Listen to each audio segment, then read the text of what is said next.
Bienvenue sur toute l'actualité en France et à l'international. On commence tout de suite. 3 mots. C'est tout ce qu'il a fallu. 3 mots venant de l'homme le plus puissant de la planète, prononcés non pas dans une salle d'information classifiée, ni par un canal diplomatique discret, ni dans le langage prudent d'une déclaration de sécurité nationale préparée d'avance, mais de la manière dont ce président a toujours choisi de communiquer ce qui compte le plus pour lui, directement, publiquement, sans le filtre des conseillers, ni le coussin des précautions diplomatiques. Parce que, dans ce style de politique, l'improvisation passe pour de la stratégie tant que les caméras tournent encore. Ces 3 mots étaient « je m'en fiche », un slogan déguisé en art de gouverner, livré avec l'assurance familière d'une mise en scène médiatique qui confond la fanfaronnade avec le levier stratégique. La question était de savoir si l'administration s'inquiétait de l'effondrement des négociations menées par le canal discret pakistanais, si la rupture à Islamabad signifiait que la fenêtre pour une résolution diplomatique était en train de se refermer, si 39 billions de dollars de dette américaine et une base de l'océan Indien qui venait d'absorber des missiles balistiques iraniens, ainsi qu'une économie mondiale saignée par un pétrole au-dessus de 130 dollars, créaient un quelconque sentiment d'urgence à la Maison-Blanche en faveur d'un accord. Le président a regardé la caméra et a dit « je m'en fiche ». La salle est restée muette. Les marchés ont bougé avant même que la phrase soit terminée. Et à Téhéran, dans un bâtiment que le corps des gardiens de la révolution islamique, le CGRI, utilise pour ses séances de planification stratégique, un lieu qu'aucun service de renseignement occidental n'a jamais réussi à pénétrer, une décision a été prise dans les 4 heures suivant ces 3 mots. Cette décision, la raison pour laquelle ces 3 mots l'ont provoquée, et ce qu'elle signifie pour chaque économie, chaque alliance, chaque hypothèse sur la manière dont ce conflit peut se terminer, explique pourquoi 3 mots prononcés par un seul homme, en un seul après-midi, ont déclenché une séquence d'événements à laquelle le monde n'était pas préparé et à laquelle personne n'a actuellement de réponse claire. Les marchés financiers, contrairement aux rassemblements électoraux, ont la fâcheuse habitude de réagir aux conséquences plutôt qu'aux lignes qui font applaudir. C'était le moment vers lequel tout l'arc de ce conflit avançait depuis le début. Ce qui se passera au cours des 10 prochains jours déterminera si les livres d'histoire parleront du début d'un règlement ou du début de quelque chose qui fera paraître chaque chapitre précédent de cette histoire comme un simple prologue. Le point de départ, c'est le contexte, qui rend ces 3 mots si lourds de conséquences. Parce que je m'en fiche veut dire quelque chose de totalement différent à ce moment précis de ce conflit que ce que cela aurait voulu dire à n'importe quelle étape antérieure. Il y a 2 mois, avant le retrait des 13 bases, avant le barrage de munitions à fragmentation sur Tel Aviv, avant que des missiles balistiques iraniens ne traversent 3000 milles d'océan ouvert pour frapper Diego Garcia, avant que le pétrole ne dépasse les 130 dollars et ne s'y maintienne, avant que le canal discret pakistanais ne devienne le seul fil diplomatique réaliste reliant les parties à un quelconque cadre de sortie du conflit, je m'en fiche aurait été lu comme de la posture stratégique, comme la position d'ouverture d'un négociateur qui veut faire croire à son vice qu'il détient tout le levier et ne ressent aucune pression. Les marchés auraient haussé les épaules, les alliés auraient publié des déclarations prudentes, les analystes iraniens auraient classé cela comme du bruit dans le signal. Mais c'était il y a 2 mois. Le monde qui existait il y a 2 mois n'est pas le monde qui existe ce matin. Et dans le monde qui existe ce matin, je m'en fiche n'est pas de la posture. C'est un point de données. Un point de données que chaque gouvernement, chaque marché, chaque planificateur stratégique et chaque décideur iranien a lu avec le plus grand sérieux dans les 4 heures qui se sont écoulées entre la conférence de presse et la décision prise dans ce bâtiment du CJRI à Téhéran. Ce qui rendait ces mots si lourds de conséquences, ce n'était pas ce qu'il disait de la détermination américaine. C'était ce qu'il disait du calcul américain, de la question de savoir si le président des États-Unis a bien compris la situation stratégique dans laquelle il opère, et si l'écart entre cette compréhension et la réalité que voit l'Iran, la Chine, les États du Golfe et les marchés financiers mondiaux est un écart que les 10 prochains jours peuvent encore supporter. Le problème quand on gouverne à coups de torse bombé, c'est que les tableurs, les voies maritimes et les portées de missiles ne font pas semblant d'être impressionnés.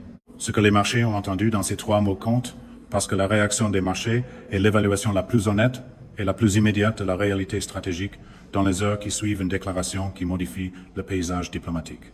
Le pétrole est monté au-dessus de 140 dollars pour la première fois depuis le choc mondial de l'offre de 2008, non pas parce que le détroit d'Ormuz s'est physiquement refermé de nouveau dans les 4 heures qui ont suivi la conférence de presse, mais parce que les marchés intégraient encore une probabilité non nulle d'une résolution diplomatique, d'un cadre émergent du canal pakistanais qui réduirait graduellement la température du conflit et permettrait au marché de l'énergie de recommencer à anticiper un retour vers quelque chose qui ressemble à la normale. Ces 3 mots ont Éliminer cette probabilité du calcul. Quand « je m'en fiche d'un accord » devient la position déclarée de la partie dont la puissance militaire et économique constitue la principale contrainte pesant sur l'escalade iranienne, la probabilité d'un cadre à court terme chute presque à zéro. Et quand la probabilité d'un cadre à court terme tombe presque à zéro, la prime de risque intégrée dans les prix du pétrole n'a plus qu'une direction possible, la hausse. Un pétrole à $140 n'est pas qu'un chiffre économique, c'est le seuil au-delà duquel les effets en cascade sur l'économie mondiale passent du sérieux au potentiellement déstabilisateur. Mais cette manière de communiquer a depuis longtemps préféré le théâtre de la fermeté à la paperasse des conséquences. À $140, l'économie du transport aérien se dérègle d'une manière qui cloue des vols au sol et laisse des voyageurs coincés.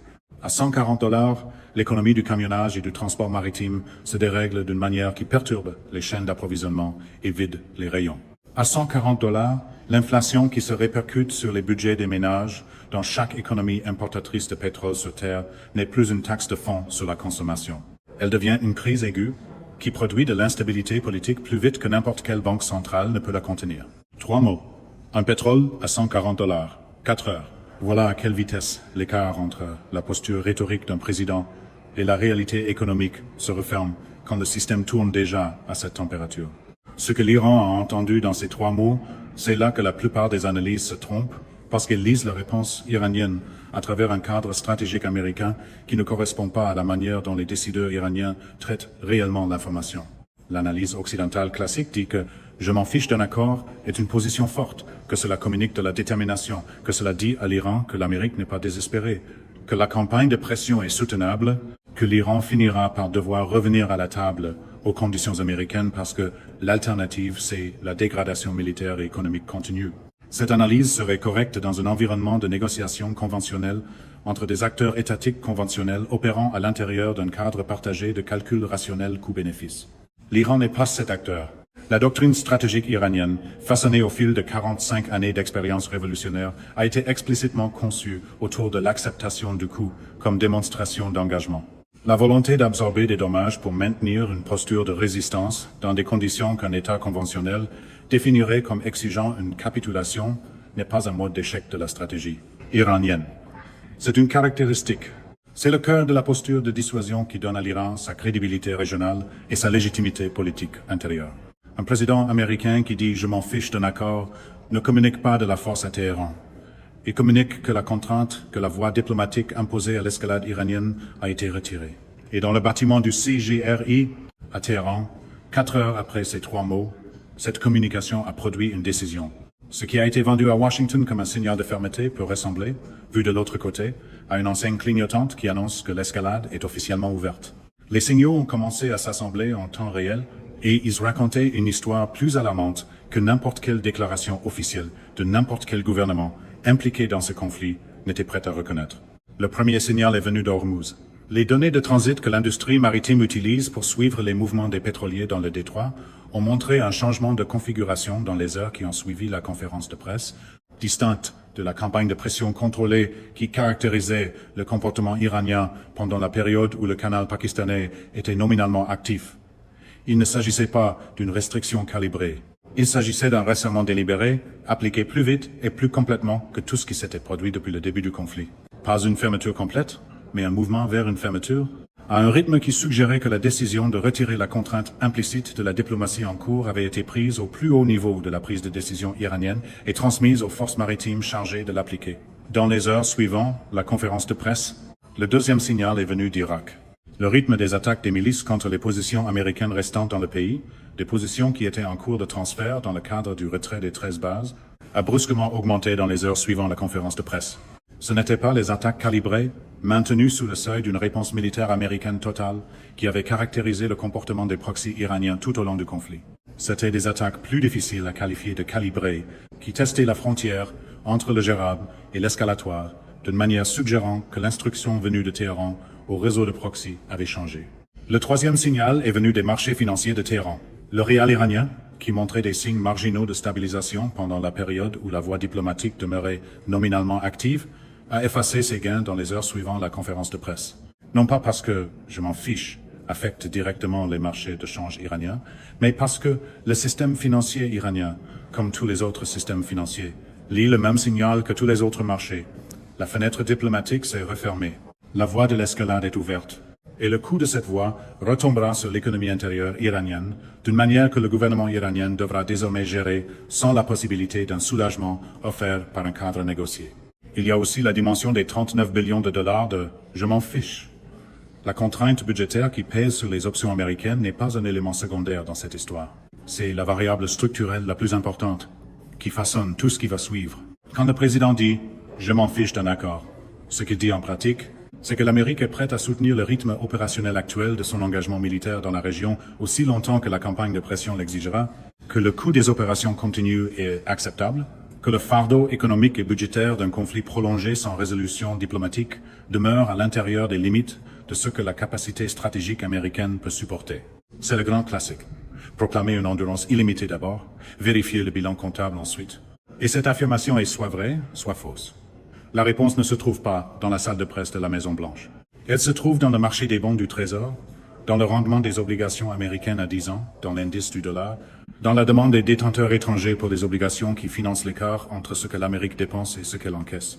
Et ces chiffres, dans les heures qui ont suivi la conférence de presse, ne racontaient pas une histoire compatible avec l'idée que « je m'en fiche » soit une position soutenable. Le rendement des obligations du Trésor à 10 ans a bougé d'une manière qui reflétait un marché en train de calculer le coût d'un conflit prolongé sans résolution diplomatique, ajouté à une dette de 39 billions de dollars, qui génère déjà $1 billion par an en paiement d'intérêts.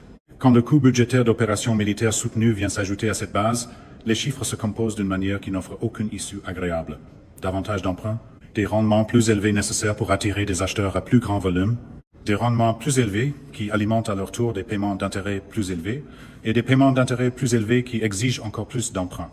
À $140 le pétrole, la pression inflationniste qui limite la capacité de la Réserve fédérale à baisser les taux pour alléger le fardeau budgétaire augmente en même temps, ce qui signifie que la Fed ne peut pas venir au secours d'un marché du Trésor sous pression à cause des coûts du conflit, comme elle a pu venir au secours des marchés sous tension dans chaque crise depuis 2008. Les outils de politique monétaire et budgétaire sur lesquels la gestion américaine des crises s'appuie depuis 20 ans sont donc contraints en même temps, par l'inflation d'un côté et par la dette de l'autre. Et je m'en fiche d'un accord dans un tel environnement n'est pas une déclaration de force. C'est une déclaration sur une situation stratégique dont la personne qui la prononce n'a peut être pas encore pleinement intégré toutes les dimensions dans une seule image cohérente. Voilà le danger quand la salle de presse devient un décor de scène. À un moment donné, les accessoires commencent à envoyer les factures. Les Alliés forment maintenant la prochaine partie cruciale de cette histoire. Parce que la réaction des Alliés à « je m'en fiche » déterminera si la position stratégique américaine dans la région survivra aux 90 prochains jours sous une forme qui puisse être reconstruite en quelque chose de fonctionnel. Les États du Golfe observent ce conflit avec l'attention calculatrice de gouvernements qui comprennent qu'ils vivent un moment qui définira la prochaine génération de leurs arrangements de sécurité. Ils ont vu le retrait des 13 bases. Ils ont vu la frappe sur Diego Garcia. Ils ont vu le canal pakistanais produire une brève ouverture à Hormuz, puis ils ont vu cette ouverture se refermer. Ils ont vu le pétrole dépasser les $140. Et maintenant, ils ont vu le président américain dire « je m'en fiche d'un accord », précisément au moment où un accord était la seule chose qui se dressait entre le niveau actuel d'instabilité régionale et quelque chose d'encore nettement pire. Les communications privées, en provenance de Riyad et d'Abu Dhabi, dans les heures qui ont suivi la conférence de presse, ne sont pas les déclarations publiques d'alliés solides maintenant leurs engagements. Ce sont les communications de gouvernement qui accélèrent rapidement le processus de couverture qui se déroulait discrètement depuis des mois. Les appels à Pékin, auparavant exploratoires, deviennent plus substantiels. Les conversations sur des cadres de sécurité alternatifs, auparavant théoriques, deviennent plus pratiques. Les décisions sur les niveaux de production pétrolière, auparavant calibrées pour équilibrer les préférences économiques américaines avec les intérêts nationaux saoudiens, sont en train d'être recalibrées d'une manière qui reflète le calcul saoudien, selon lequel la préférence américaine, dans l'environnement actuel, n'est plus l'encre qu'elle était il y a 12 mois. Les Alliés ont tendance à devenir nerveux quand la politique commence à ressembler à une conférence de presse pensée pour les extraits vidéo plutôt qu'aux résultats. C'est la conséquence de second ordre de « je m'en fiche » que personne à la Maison-Blanche ne semble avoir entièrement simulé avant que les mots soient prononcés. « Je m'en fiche d'un accord » a été dit à l'Iran, mais pas dans le vide. Cela a été dit à chaque gouvernement qui observe. Et chaque gouvernement qui observe fait son propre calcul sur ce que la déclaration américaine signifie pour sa propre position.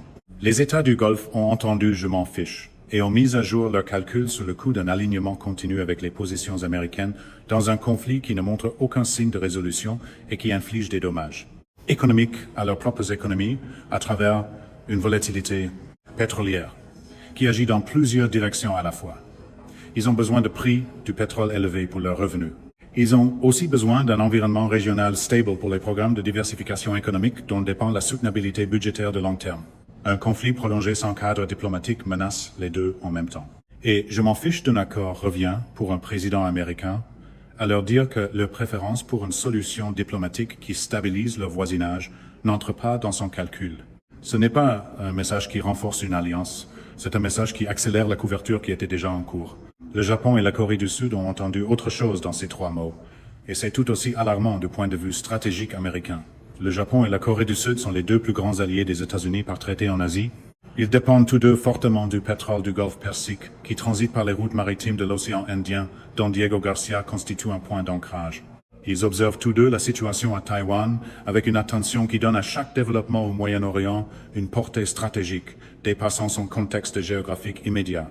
Quand le président américain dit « je m'en fiche d'un accord », dans le contexte d'un conflit qui a déjà frappé Diego Garcia et qui montre des signes d'escalade supplémentaires après cette déclaration, le Japon et la Corée du Sud réévaluent la fiabilité et le jugement stratégique de leur principal garant de sécurité. Ils n'abandonnent pas l'alliance, ils ne font pas de déclarations publiques spectaculaires, mais ils se posent discrètement les questions que se posent les gouvernements. Lorsqu'ils ne sont pas certains que la personne qui prend les décisions en leur nom le fait avec une compréhension complète des conséquences. Ces questions alimenteront des décisions sur l'investissement militaire, sur des arrangements de sécurité alternatifs, sur le rythme et l'ampleur de leur propre programme d'autonomie stratégique. Et ces décisions s'accumuleront discrètement au fil des années d'une manière plus difficile à inverser que n'importe quel revers militaire. Le scénario que la combinaison de « je m'en fiche » et de la réponse iranienne a désormais rendu le plus probable à court terme n'est ni le plus souhaitable ni le plus gérable. C'est simplement le plus probable, compte tenu des signaux actuellement visibles. Le resserrement à Hormuz qui a commencé dans les heures suivant la conférence de presse continue de se durcir. Le pétrole dépasse les $150. Le choc inflationniste provoqué par cette hausse, tombant sur des économies déjà soumises à une forte pression après des mois de prix énergétiques élevés, déclenche des crises politiques dans une série de pays émergents qui géraient des reprises fragiles. Ces crises politiques génèrent des flux de réfugiés, des défauts de dette et des défaillances institutionnelles qui alourdissent le fardeau de l'instabilité mondiale sans être directement attribuables au conflit du Moyen-Orient d'une manière qui exigerait une réponse précise. L'armée américaine répond au resserrement à Hormuz par des opérations destinées à rétablir le transit, des opérations qui réussissent à court terme, mais qui exigent une présence soutenue et un coût opérationnel durable qui s'ajoute au fardeau budgétaire au moment précis où le marché du trésor montre déjà des signes de tension. L'accélération des attaques de proxies en Irak provoque des pertes américaines qui créent une pression politique intérieure en faveur d'une réponse allant au-delà de la posture opérationnelle actuelle. Cette réponse déclenche une escalade iranienne dans un autre domaine. Et le cycle continue de monter sans rampe de sortie diplomatique parce que je m'en fiche d'un accord est la position américaine déclarée et qu'aucun intermédiaire, ni le Pakistan, ni Oman, ni le Qatar ne peut construire un canal discret quant à la partie qui possède le plus de levier a publiquement déclaré qu'elle n'accorde aucune valeur à ce que ce canal pourrait produire. C'est ce qui arrive quand une position de négociation est emballée comme un climax de télé-réalité puis relâchée dans une vraie guerre. Ce scénario n'est pas inévitable. C'est la trajectoire par défaut, dans les conditions actuelles. Pour changer cette trajectoire, il faut que quelque chose change. La question de savoir ce qui peut encore changer après que je m'en fiche a été dit publiquement, après que cela a été digéré par les marchés, les alliés et les adversaires, après que cela a déclenché la réponse iranienne qu'on a vue, est la question stratégique la plus difficile à laquelle la politique étrangère américaine est actuellement confrontée. On ne peut pas simplement retirer « je m'en fiche ». Une clarification qui reviendrait sur une déclaration faite devant caméra aurait un coût de crédibilité qui serait lui-même stratégiquement dommageable. Revenir vers la voie diplomatique par le même canal pakistanais que cette déclaration publique a effectivement fermé inviterait l'Iran à lire ce retour comme un signe de faiblesse confirmant l'intérêt d'attendre que l'Amérique s'épuise. Chaque option permettant de changer la trajectoire a un coût. Et la véritable question est de savoir si les coûts des options disponibles pour la modifier sont plus élevés ou plus faibles que le coût de laisser la trajectoire par défaut se poursuivre. L'option que les planificateurs stratégiques américains envisagent le plus sérieusement en ce moment, à la lumière des signaux visibles dans les repositionnements militaires et dans les communications diplomatiques que les alliés reçoivent par des canaux classifiés, est une opération militaire décisive conçue pour modifier le calcul iranien d'une manière que les opérations militaires accumulées des semaines précédentes n'ont pas réussi à produire. Par les frappes calibrées qui ont caractérisé l'action américaine tout au long du conflit. Quelque chose de plus vaste. Quelque chose de conçu pour imposer des coups assez sévères et assez rapides pour que le calcul iranien sur la valeur d'une escalade continue change, quel que soit l'état de l'environnement diplomatique.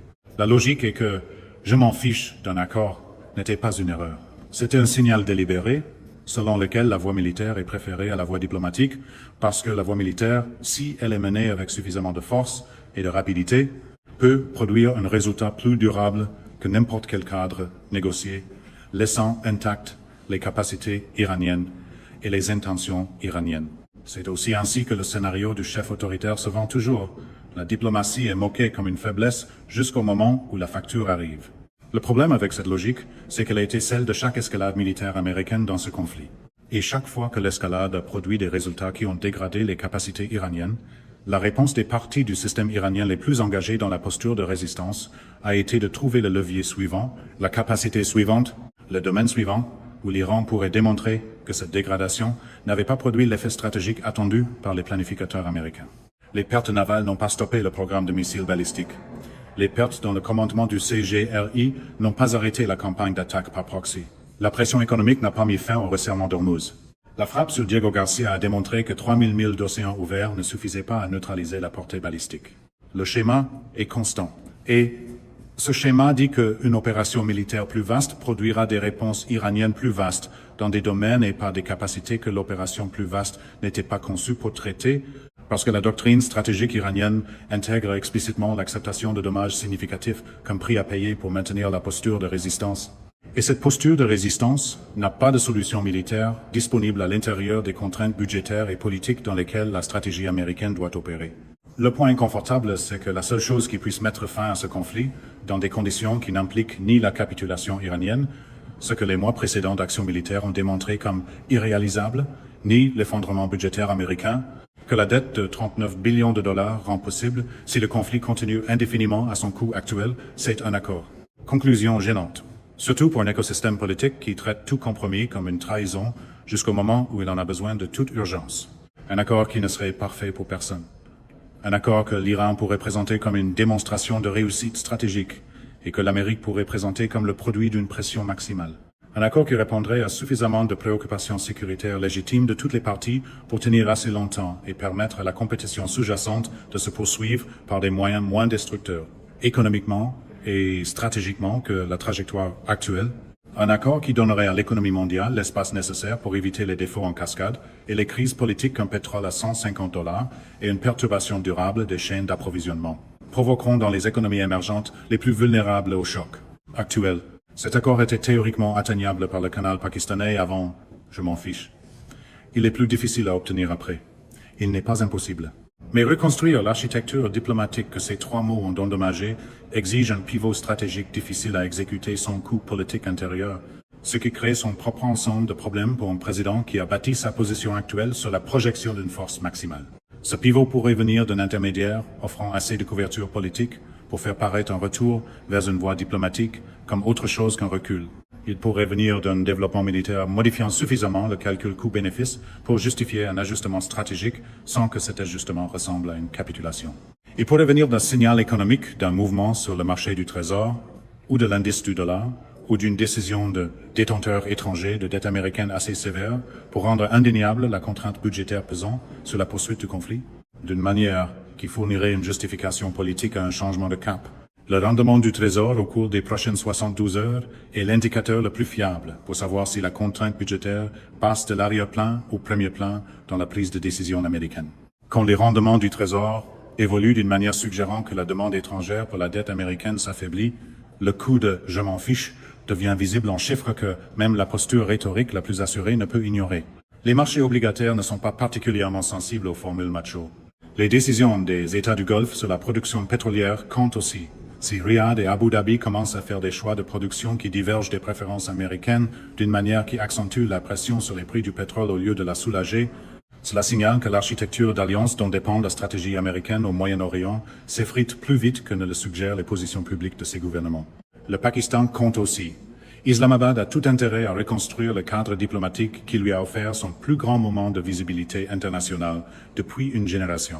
Si des responsables pakistanais commencent à multiplier les contacts à Téhéran et à Washington d'une manière laissant croire que le canal discret est en train d'être reconstruit discrètement malgré la déclaration publique américaine, cela signalera que les partis comprennent que la trajectoire par défaut est pire pour tout le monde, que le coût de reconstruire une voie diplomatique qu'une déclaration publique a endommagée sans la détruire.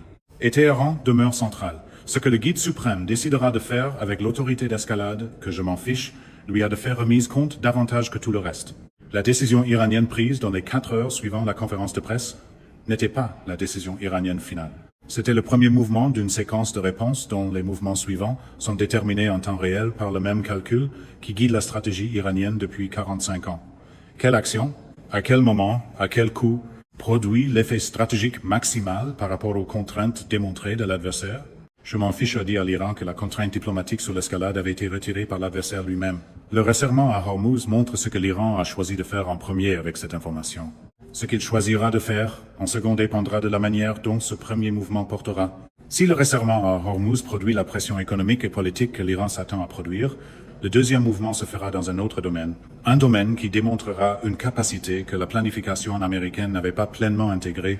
Un domaine qui modifiera une hypothèse stratégique, comme Diego Garcia a modifié l'hypothèse sur la sécurité des installations américaines éloignées.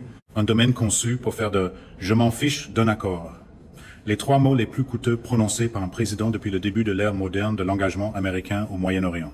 La dette de 39 billions de dollars est plus grande.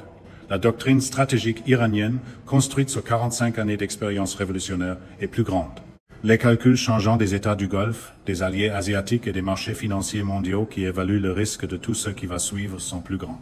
Et l'élan accumulé d'un conflit, qui se construit depuis 30 ans, vers exactement le type de confrontation qu'aucune déclaration dramatique, aussi assurée soit-elle, ne peut résoudre par des mots seulement, est plus grand que tout ce qu'on peut communiquer à une caméra en 3 mots. Le monde a entendu « je m'en fiche ». L'Iran l'a entendu autrement que ce qui était voulu. Les marchés l'ont entendu et ont réévalué les prix en conséquence. Les alliés l'ont entendu et ont commencé à accélérer des calculs qui évoluaient déjà dans des directions que la stratégie américaine a besoin d'arrêter. Et la charge de dette de 39 billions de dollars qui se trouve sous tout le reste, qui contraint chaque option, qui fait du coup de « je m'en fiche » un coût cumulatif et non statique, l'a entendu comme le signal que la prochaine phase de son propre règlement de compte approche plus vite que le système politique qui l'a produite n'est prêt à la gérer. Il n'y a qu'un certain temps pendant lequel un mouvement peut vendre la perturbation comme une démonstration de domination avant que la réalité cesse de collaborer avec le marketing. 3 mots. Les 3 mots les plus lourds de conséquences prononcés dans un contexte géopolitique depuis qu'un autre président américain a regardé un autre adversaire et en a mal calculé la réponse. La différence entre alors ces moments passés et maintenant, c'est la dette, c'est la contrainte budgétaire qui rend chaque option militaire plus coûteuse, chaque échec diplomatique plus dommageable et chaque cycle d'escalade plus difficile à quitter que tout ce qui a précédé. Dans la longue histoire de l'engagement américain avec cette région et cet adversaire, le prochain mouvement appartient à l'Iran et, à la lumière de 4 heures d'observation de ce que je m'en fiche a produit, ce prochain mouvement est déjà en cours. Et je m'en fiche n'est pas le dernier mot. C'est le mot qui a rendu le dernier mot beaucoup plus difficile à dire et beaucoup plus coûteux à assumer. C'est la fin de ce bulletin d'information. N'oubliez pas de vous abonner pour ne rien manquer de l'actualité en France et dans le monde. Merci de nous avoir suivis. Au revoir. À bientôt.